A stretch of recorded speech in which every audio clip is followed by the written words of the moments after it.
Hey everyone, welcome back to another episode of Checked In with Splash. Here is a little story for you. Picture this.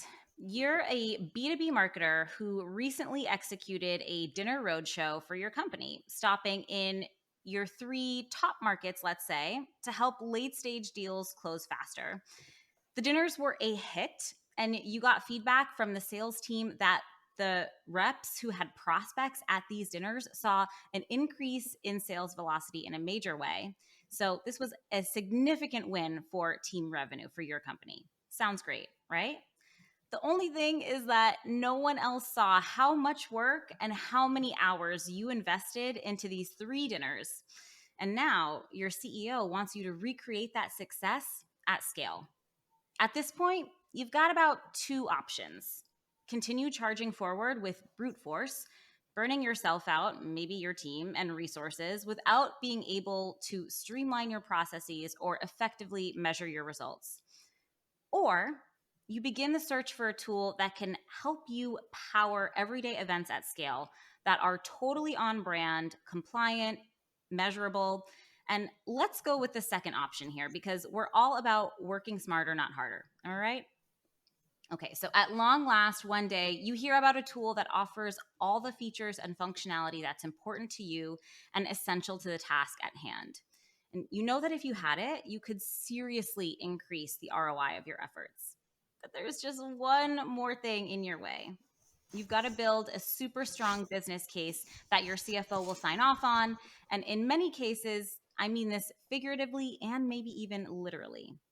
So, if getting your CFO's buy in feels a little bit daunting or unknown, today's episode is for you because I'm going to sit down with Splash's CFO, Matthew Curry, to get inside his mind a bit and distill the keys for B2B marketers to unlocking internal support to buy a tool or a product that you need.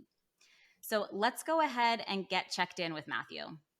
Matthew, thank you so much for joining me on the show. It's great to have you here. And I'm sure that our listeners are very excited to get to peek behind the curtain and see how a CFO thinks and makes decisions. So thank you again. And I think you know I've been really wanting to bring you on to dive into this topic for a while. But how are you doing today?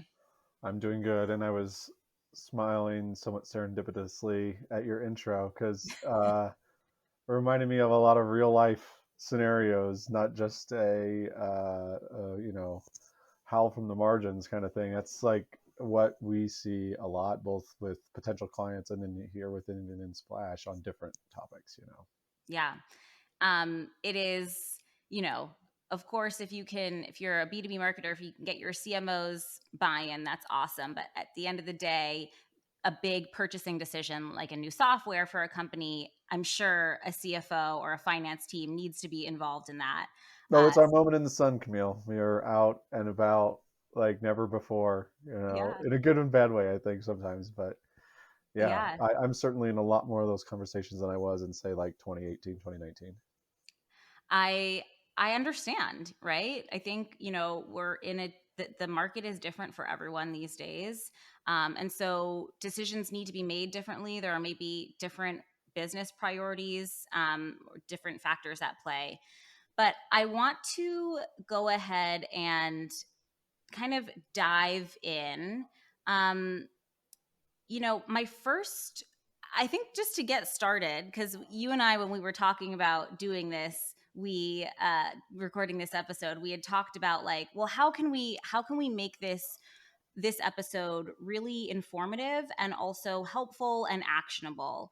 And I think there are a couple of things that are probably are hopefully obvious, right? When you are thinking about where to start, right? You need to collect the numbers, you got to do the math, you have to articulate your plan to your CFO and how you're going to stay accountable. But to just dive off here, my first question for you is really, I would love for you to reveal what you consider to be those early cheat code unlockers, because I think that I can imagine that if you've never been a buyer, or maybe you're a first time buyer at your company, right, and you're trying to bring in a new tool or new solution, there are some definitely things to do and definitely things not to do early on in the process that could set you up for success and getting that buy-in, getting that support. So what do you see as some of those early cheat code unlockers that are going to put you on the path to success in terms of winning over your finance team and your CFO and making a strong business case? Yeah, this question was making me laugh inside a little bit because we did talk about this a little bit, and I've talked about it in the past, and I've talked about it happening at Splash. And I think like the number one cheat code, it always makes me think of a BuzzFeed article, but even if it's not that exact analogy, but it is like a real cheat code, not like, oh, bring an empty water bottle through airport security and then fill it up on the other side, Right. but like, um, and that cheat code would be knowing your team's budget, right? And Hmm. I think a lot of people are surprised by, or maybe they're not surprised, but like the ups and downs of a budget throughout a year, but also that, there's a lot of work that goes into it prior to the start of a financial period, right? That the CMO, other people on the marketing team work with finance. And if you got included in that process, if you knew you were looking for that tool to help you scale your event program, and you had a line item in there, let's say it was 40 grand or something like that. Hmm. And then it gets to May and you put it off for a little while because you knew the top of the year was a little slow, like it has been because of macroeconomic climate. But if you know your budget and then you activate through that method of, you contact the CFO and whoever else is in the loop, and hopefully you know that because there's a Confluence page or something that you can look at, and Right. you're on the front foot of saying like, um, hey, we know times are tight and we've got a whole business case, but as you recall, we had this item in the budget and we've paused on it a little bit, but we'd love to move forward with it. Hmm. A different angle on that cheat code is getting an update from your team about where you are in the budget. Let's just use $1 million to use a nice round number, and the update says, oh, we've only spent 950,000, and we're on pace to spend a little bit less in the future, and you're on the same page with your CMO that this tool is the right tool that's going to help you all the most. Hmm. It's so much better to come to the finance team with having done just that little bit of homework of saying like, hey, obviously we all know about the economic climate, but we're on pace to save some money, and we have a tool that we think is going to accelerate revenue, and it fits within the budget. And looking at that page that says like, oh, hey, when you want to bring on a new vendor, do the X, Y, and Z. So much better, much better experience for your finance team to partner with you than just that message of, oh my God, I want to spend 40 grand. Can you please help me out? Like Yeah. that message in this environment, as a CFO, I'm just like, I'm already 90% at no. Yeah. I get that email. I'm like, oh, come on. We're working really hard to keep investing in the business, and somebody just wants to spend 40 grand, even if you are in a good place on your budget. But if you've done that little bit of homework to say like, hey, I've already checked the numbers and here's where we are, and I know the process and your sign off is part of it, so I wanted to get that conversation started. I think that's a huge step in the right direction, and it isn't that much work, but there is people who get who send those emails who are just like, can I spend 40 grand? I think we were talking about, even from the marketing team here at Splash, Amanda, wanted to invest some money in a cool program, and she like led off just like that, and it made it actually pretty easy, and we approved it, and we're spending that money now. Hmm. So I think that's the number one cheat code that comes to mind for me. I I think that's a really helpful one, and what it kind of brings to mind to me is just I kind of understand. Well, I'm gonna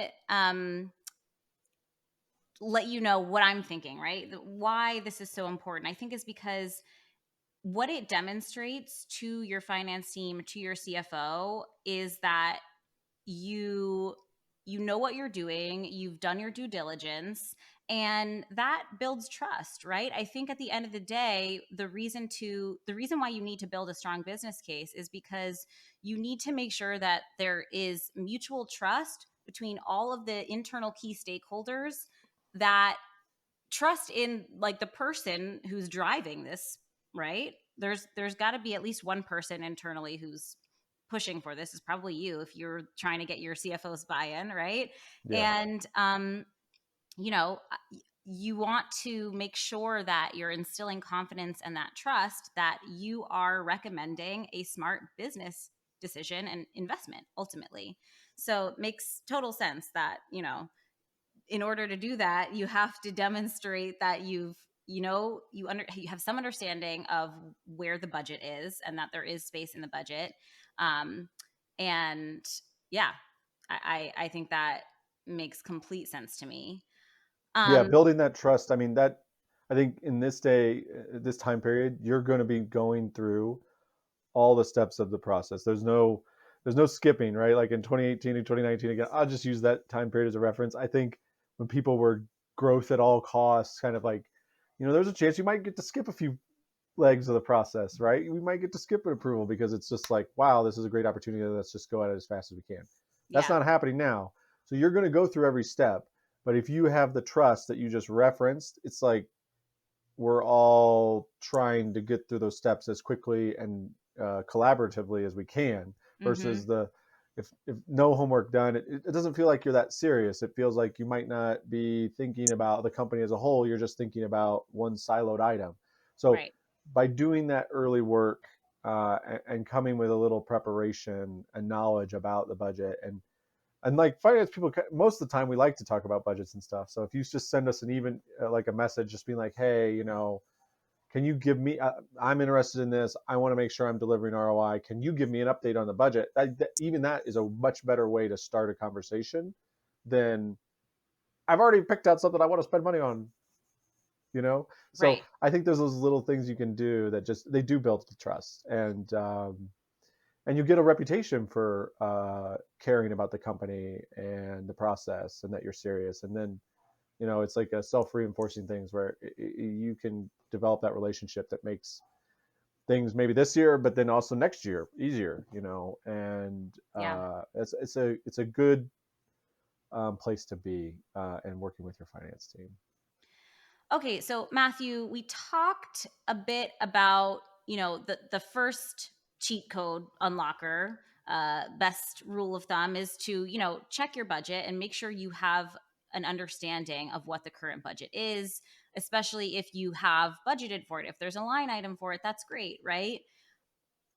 What if you don't have it budgeted? It's totally out of the blue, or it just wasn't planned. You didn't maybe know that you needed this tool or a solution like this, and so there is technically no line item in the budget already. What do you do in that case? What should you've reached out to finance, you said, hey, can you give me an update on what's been spent already, where are we at with the budget? You know that there is no line item in the budget for it. So then what would be your next step from there? Yeah, that's a great question. And obviously, you're not always going to be in that advantageous position of either having a line item or having this sort of ready-made savings item. But I would still try to be looking for things that would help offset the cost. Yeah. So well, let's stick with that $40,000 example. Hmm. Maybe you haven't hired your team hasn't hired people this year, and maybe originally they were talking about doing that, but again, macroeconomic climate, a lot of folks haven't hired, or maybe the backfill was made slower. So you can speculate that next period you're going to spend $10,000 less on travel, or Hmm. $10,000 less on other licensed products because you're not going to need those licenses because you didn't hire that extra person this year. I think that is again a great way to start the conversation. Like, you're going to need the business case, right? Because presumably a business case is made when you're including something in an annual budget. Now we're mid-year, you don't have that. I'd be prepared to make the business case, and we can talk about that more. Yeah. But then to kick us off on the right foot, it's like, hey, this is going to cost about 40 grand. I know it's not in the budget, but I think we've already identified 5K here and 8K here that we don't think we're going to spend. So net, we're looking more like 25, and that just, again, it shows that you're aware of the budget. It shows you're aware of the environment. It shows that you've been proactive. Mm-hmm. And now when you're making that business case, yeah, it's spending 40,000, but you've already teed it up in a little bit brighter way, right? It's Right. not going to be that much of a net cost. And so I'd really encourage folks to pursue that. If they don't see that either, right? Like everything's exactly on plan and, Mm-hmm. whatever, there's no spending that you think you can use or reallocate. I mean, reallocate would be the other thing, right? If Yeah. let's say you're manager or director of some team or group within marketing, again running with our scenario, yeah, look at the things that you own, and if this tool is really going to be your superpower for throwing events that are having a big ROI, see if there's something that you have in your sphere that you were going to do in the second half of the year that you can push to next year. So then Mm-hmm. you can offer that to your finance team. Like, hey, and again, you're working collaboratively, you're trying to get to yes, you're showing that you're serious, you're showing that you care, that you understand the environment. Right. So that's one, looking for potential future offsets that are kind of happening naturally. Two is being proactive yourself to see if you can find that savings. And then three, none of the above. Again, the one and two aren't an option.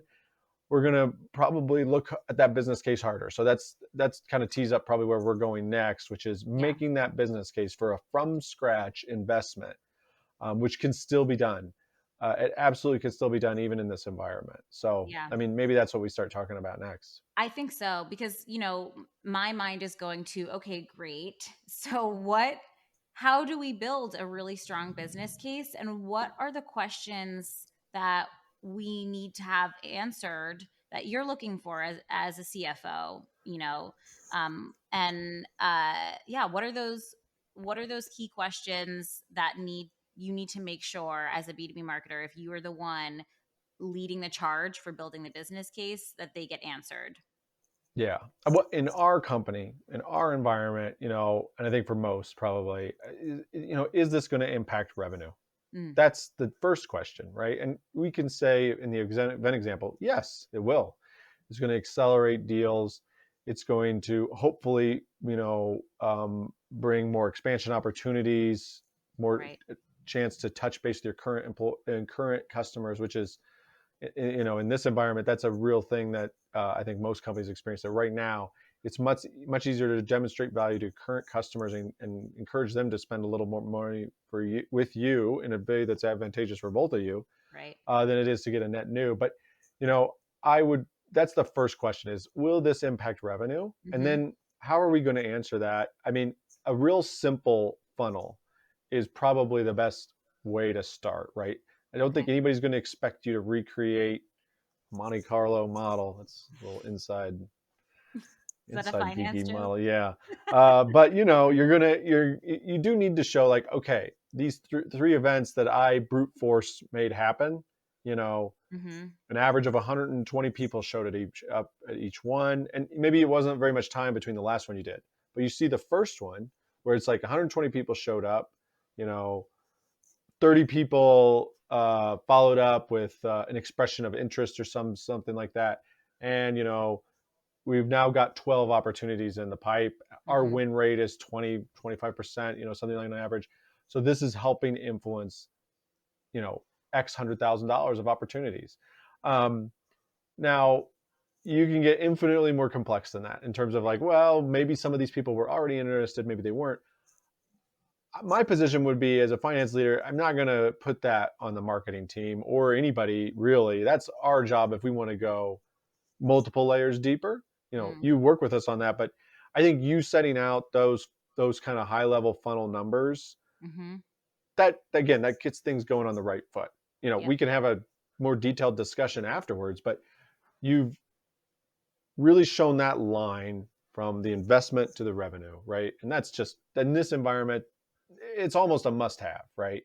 Mhm. um, of secondary importance, like some people might switch the order, but I just say cost management, it is a tool. I think of Splash. We both know that if you're using Splash, it generally means you don't need to use quite as many other resources, right? Because we Right. can help you scale your program. You know, I think the revenue angle is a little more powerful, so that would be my number one. But number Mhm. two might be like, hey, of course we weren't going to hire this year, but we were going to need to hire retain a part-time person to help me manage all these Google spreadsheets and all this other stuff that I was doing here. And that was Mhm. going to cost $8,000. Obviously we're not hiring in this environment, but we had, again, that's that, like, maybe going through your budget and seeing those little line items. But even in that wasn't there. You're like, literally, like, hey, the CEO wants to do this, so we're going to spend 8 grand no matter what. Right? Right. That was going to happen because I can't manage all these Google spreadsheets, the data entry, making sure for accuracy, all this stuff by myself, because I got to do A, B, and C, and those are Mhm. priorities for the company too. So, one is that business case, that drawing that line from what you're requesting to revenue, and then two, I would try to, a cost savings element is a cherry on top of that. And maybe in Yeah. this environment, for some companies, it might be needed. That might be an idiot they have. But those are two great ways, again, to show that you're a serious participant in this process, who's done your homework. Mhm. Yeah, I think that makes complete sense. And if you are a B2B marketer leveraging events in your marketing strategy, I would hope that you are able to tie that back to revenue. And so then, in the case of, you know, justifying why you need a tool to help you Right. do more, to help you scale that, it should be not, it should be easy, not maybe easy, but it should be very well within your tool house, to be able to show the journey of someone being an attendee turning into an opportunity, being a closed one deal, and Yeah. representing And there's revenue. other angles to that of revenue, right? In this environment, retaining your current customers That's is true. That's true. just as Retaining and important, really, expanding. as getting new Hmm. ones. So, Hmm. renewals are more difficult, right? People like me are breaking out the magnifying glass and looking at every renewal. But if you have somebody come to your event and they're able to connect with the team and learn Yep. about the new things that you're launching or improvements you've made in the product, um, you know, I think that from our side, we know that those types of folks will renew at a higher rate, right? Like just Absolutely. getting that face time. So it's also, you can, this goes in a little bit to how much time you have. I hate, sometimes I hate it when people give advice and it's like, okay, if I followed every step of that would be my full-time job for about 3 months. But like, depending on how big of an investment this is for you and how much of a difference it can make, I think that adding the renewal element is actually kind of simple. Yeah. Showing, again, go to the oldest event. Hopefully it's happened a little bit ago, showing people who showed up there and then they renewed. And again, you can quibble about maybe they were going to renew anyway, but at least I know from our side, face to face time, connection, and it makes sense, right? Yeah, it's We're a all huge human impact. beings. We're kind of wired for that in a way. It leads to higher retention because those Mhm. people, they learn more about our tool and how it can help them. So it's very likely to be true at other places too. So in this environment, I definitely include that, and just like, hey, we also help renewals, right? Yeah. Including like a 1A on that. Yeah. Um, yeah. What about kind of addressing risks? Because I think that when you're building a business case, and actually, I also just went through this process internally at Splash with you and your team, and I think also had our amazing CMO to help guide me through my first buying journey, and which was really interesting, and I learned a lot. And it was perfect, the perfect primer for this discussion, honestly. um, but I guess like how what are yeah how risks need to be addressed as well, Mm. right? I mean, we can't just build a business case and you know uh say everything's going to be great, we're going to have a 10 or 20x return on this investment, there will be no problems.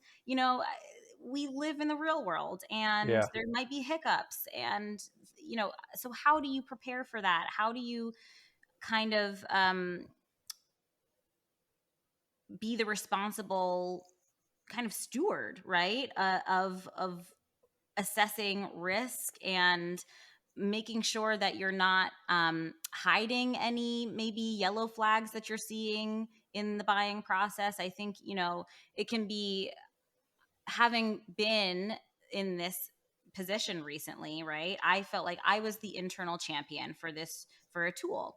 At the same time, I needed to use discernment and really look at what I was seeing, and ask myself, am I seeing any red flags or yellow flags?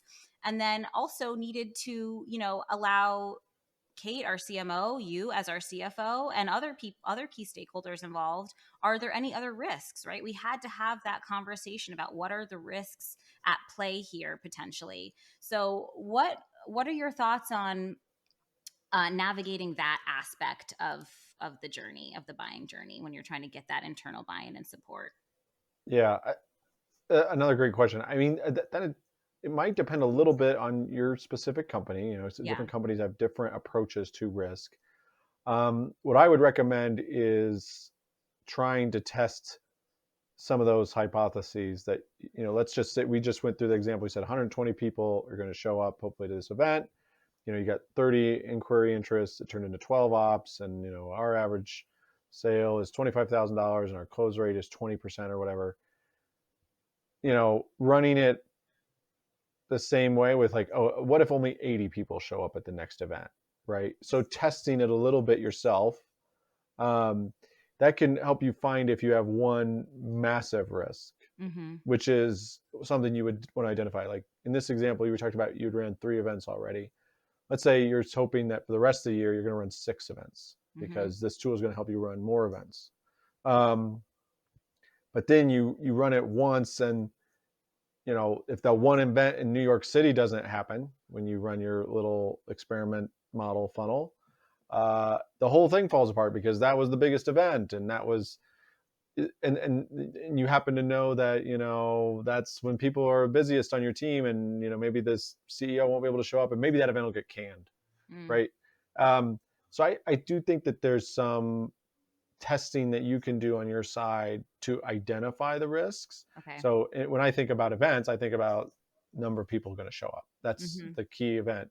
And you don't want to look like the person who never even thought about that possibility, because it happens, a big rainstorm or whatever. And we know from looking at all the cool data inside of Splash that things like that can affect attendance last minute, right?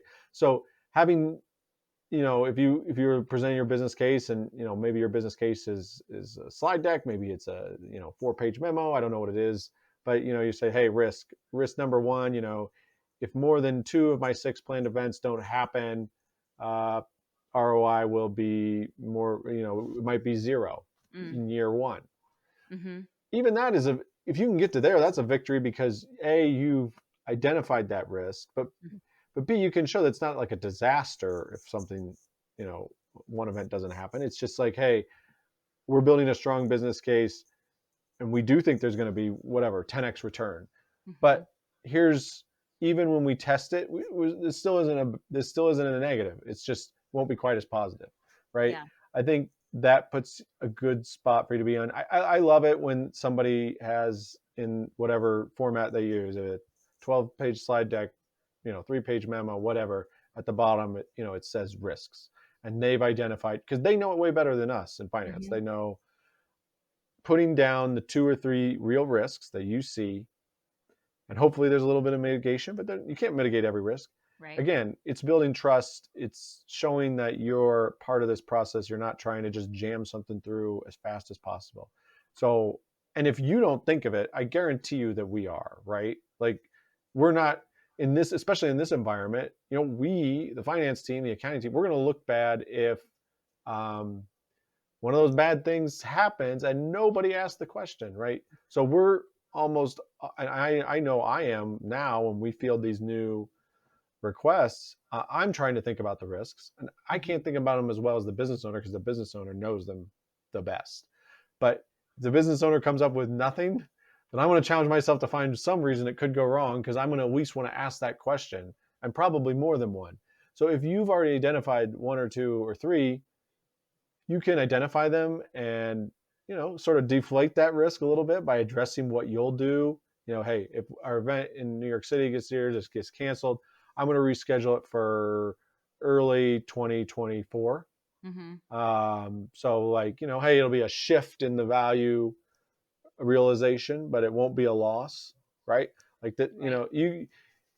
you might as well confront and deflate rather than let somebody else run with the worst case scenario in their own mind, right? Mm-hmm.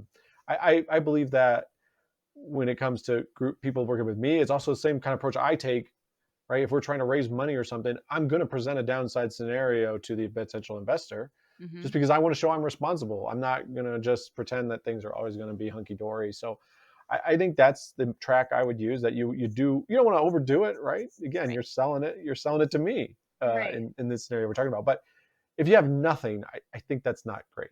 I think, Yeah. be cognizant of those one or two biggest risks. Mention them.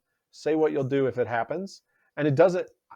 I think I'm a bad CFO if you identify one risk and you're like, we can't totally mitigate this, and I'm like, well, then the project is done. That's not reasonable, and I don't think that's a good partner. So you identifying the risk and saying, this is what we can or can't do to manage it. I view that as a big positive. I love that you said that because I could imagine maybe for folks who have, been through a number of different buying processes and journeys, they know this. But for someone who has, maybe not gone through that experience as much, or like I mentioned earlier, and if you're at a newer company and you don't know what the buying process is like at that company, I think, like you said, addressing the risk, acknowledging it, and speaking to what the mitigation plan could be if there is one. Like you said, I think the main point here is my main takeaway is that the purpose of the business case really is that ultimately it's going to build the necessary trust and clarity and alignment between you as the buyer, the champion, and your finance team or the other, internal stakeholders to be able to make that purchasing decision. um, so I think this is a really helpful framework. So we talked about, just to recap, for our listeners, step one is really like knowing the numbers and knowing your budget and being able to look for either those cost savings if you have it, reallocate, opportunities to reallocate funds if you have it, or getting creative and really showing the path for how you can make the numbers work, and not just expecting your finance team to pull extra funds out of the sky, because that's not how it works. Um, we talked about, then the kind of the key questions to answer in your business case, aside from like, is there budget? And what are the potential cost savings? Um, you know, really painting the picture for what the ROI will be, what the return on this investment will be, how it ties back to revenue specifically, and then also making sure you are addressing the potential risks at play. Um, I'm I am curious. Have you ever seen a scenario where it's just like marketing, or whoever is on marketing, it's just not speaking the same language, or not speaking in the language that finance needs to hear? Or do you feel like that's usually not a common problem? I'm just curious because I know that sometimes, um, I've been having a lot of conversations around just alignment in general, right? And a theme that I've been hearing around these alignment conversations is that sometimes at the core, one of the issues is just that people are speaking different languages from one department to another. Um, and so I'm wondering if you see that come up in kind of this, you know, software buying journey ever. And if so, for any marketers who maybe don't really know how to speak in terms or speak in a language that is something that finance would understand or appreciate, what would be your advice to those people who feel like they just don't know how to even speak to their CFO or to their VP of finance? Yeah, that's an interesting question because we do all kind of have our sub languages. Mhm. If I sit in on a marketing meeting and the acronyms start coming out, I'm like Googling on the side. Okay, what does that mean? Yeah. Oh yeah, totally. I mean, just exactly what I was thinking. So that does happen. I think finance, like we have this some small advantage that all of us have to deal with money in our lives, That's what right? I was gonna say, like, You I feel know, like you speak all the languages. The finance yeah. Just folks because we are all, we all have to multilingual. make rent, we all have to buy groceries, we all pay that monthly bill for, if you're subscribed to Netflix or whatever. So you understand how monthly you're going to pay for this tool forever if you decide to buy it, right? Um, the disconnect does happen. Uh, I think showing a little vulnerability is not a bad thing, Mm, right? And yeah. like the example that I just gave of just being like, "Hey y'all, clue me in on those couple acronyms," and like, you're talking about how what this agency does, and I don't totally understand it. I I worry about making this like blanket statement because I feel compelled to like brag on Splash a little bit because I do think we have like a good general environment, not always, but pretty good general environment about being vulnerable to say like, hey, I don't know what you're talking Yes. about. Can you tell me what you mean? Yeah. And I certainly aspire, and I imagine myself like if somebody like comes to me being like, great, I'll tell you all about it. But right, like if it's Friday at 4 p.m. and there's six things in the queue, and you got to pick up your kid from daycare, it can always be a different scenario, right? And you can Mhm. face those moments where um, you wish that somebody was speaking your language so you could just get through it, right? Um, I do think that the being a little vulnerable to just ask the question of like, hey, you use this term, you talk about annual spend and ongoing maintenance and recurring professional services spend. Like, what do you mean by that, Matt? Like, let me help. Mhm. Can you help me so that I can, speak better with our rep or whatever, right? Mhm. Mhm. So that's the ideal that we aspire to, right? Is Yeah. to try to learn a little bit more and be vulnerable. Um, and I think that's the responsibility of the finance team too, right? Like, Mhm. is not a one-way street, and you can't just say like, oh well, the marketing team and sales team they need to speak my language, Mm. right? That we both need to meet in the middle a little bit. Yeah.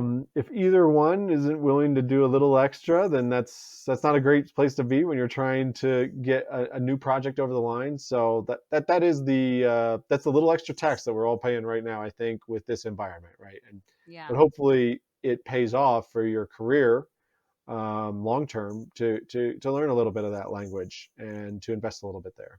Mhm. I love that. I think I feel like you're channeling your inner Brene Brown, who talks a lot about vulnerability being a superpower. So Yeah. I love that that has come up in this conversation today. Okay, Matthew. Well, I want to we're going to get into a part 2 of this conversation shortly, but I wanted to thank you so much for coming on for part 1 and really just breaking down a framework for B2B marketers to start approaching building a business case, and a strong one at that, for a tool that is going to help them change the game and be able to work smarter, not harder, and you know just effectively scale their event programs, and drive better results for their organization. At the end of the day, that's what we're all working towards as B2B marketers and B2B event marketers. So thank you so much, Matthew. Folks, I hope that this was a helpful episode for you. Even if you are not in the market buying today, right now, this year, I would definitely save this episode. If you find yourself in the position where you are evaluating a tool to bring on to your company or your team, definitely give this one a listen. Share it with whoever is on your team if they're the person leading the charge for purchasing a new tool or software. And Godspeed, because it is not necessarily easy to get that CFO sign off these days. But if you can follow Matthew's advice and build a strong business case, you will probably be in a pretty good position to get that internal buy-in and support that you're looking for. So thank you so much, Matthew. Again, it's been really awesome to pick your brain a little bit, and we'll be back with a part 2 very soon, folks. So stay tuned, and until next time, take care. Thank you.